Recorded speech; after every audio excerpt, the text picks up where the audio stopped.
Good morning, Booth Warriors. This is Abby and Kylie, and today is Wednesday, September 11th, 2019.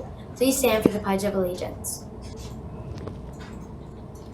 I pledge allegiance to the flag of the United States of America and to the republic for which it stands, one nation, under God, indivisible, with liberty and justice for all. Please remain standing for a moment of silence while we reflect on today's activities and honor the lives lost on September 11th, 2001.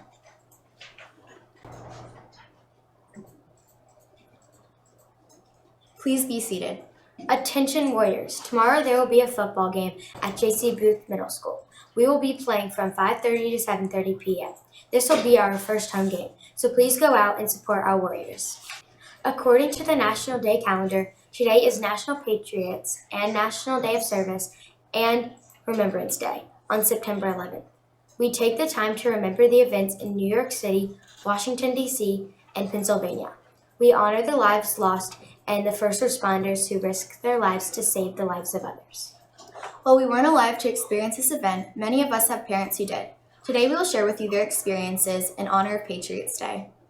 Don't forget, a warrior is always responsible, respectful, and ready to learn. And now for the character lesson.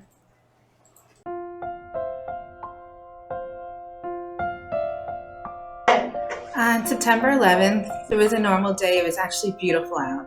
I was working in a hair salon in Long Island, which is a suburb kind of area of New York outside of Manhattan. I was outside and we just saw a billowing of smoke, just smoke coming out that you would almost think were clouds, but it came from the bottom and kept going up. We knew it was a fire, but I didn't realize it was as far as Manhattan that I was able to see where we were. We turned on the news and we saw the tower was hit. It's 8:52 here in New York. I'm Bryant Gumbel. We understand that there has been a plane crash on the southern tip of Manhattan. You're looking at the World Trade Center. We understand America that was in progress in the East Coast and the Midwest, but we're joined by the entire network just to show you some pictures at the foot of New York City. This is at the World Trade Center. My name is Michael Farinacci. I'm a commercial pilot. The day of September 11th, very scary time for our country, and as a pilot, I was actually doing some flight training with one of my clients in a small Cessna aircraft, talking with ATC at the time, and on this instrument approach into Lakeland, Florida. Just as we finished the approach, the ATC tower at Lakeland asked us to land, which is a very odd thing because tower never asks the pilot to land. The pilot requests to land, and of course one of the first things you think about is, what did I do wrong? That wasn't the case. They asked us to land, and when I pulled off the runway and contacted ground control, I asked ground control, I said, was there a problem? Why did you ask us to land? And they said, we're unable to tell you details, but the entire nation is under a national ground stop. And that meant something very big. And there were about 30 of us in the hair salon watching the news, and we saw it being hit again. At the time, I was actually a flight attendant for Delta Airlines. Previously been a flight attendant for American Airlines out of Boston, and Flight 11 was a flight that I actually flew several times.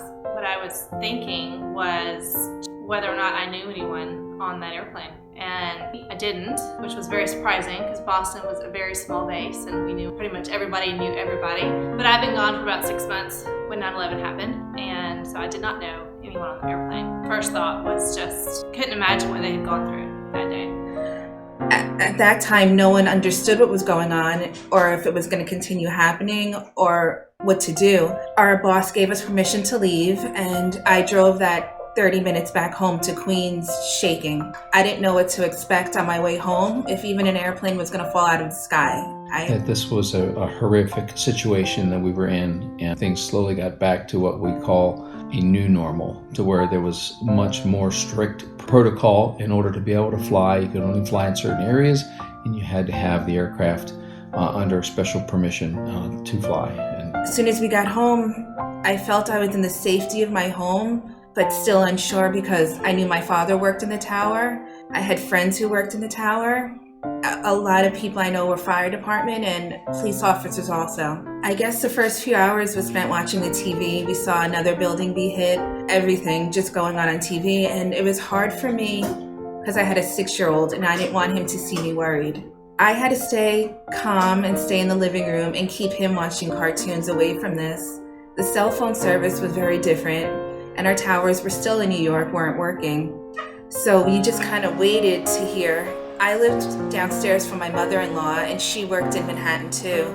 About 7 hours later, she came walking home from Manhattan, gray. She was covered in dust and dirt and in pain and didn't know what was happening her whole walk home. But that day, once the tower hit, they found humanity in each other.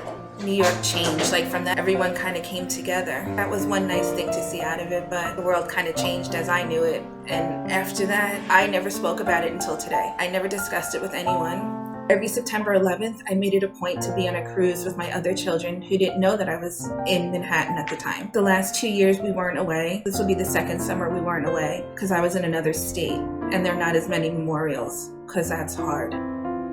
It's a tough day.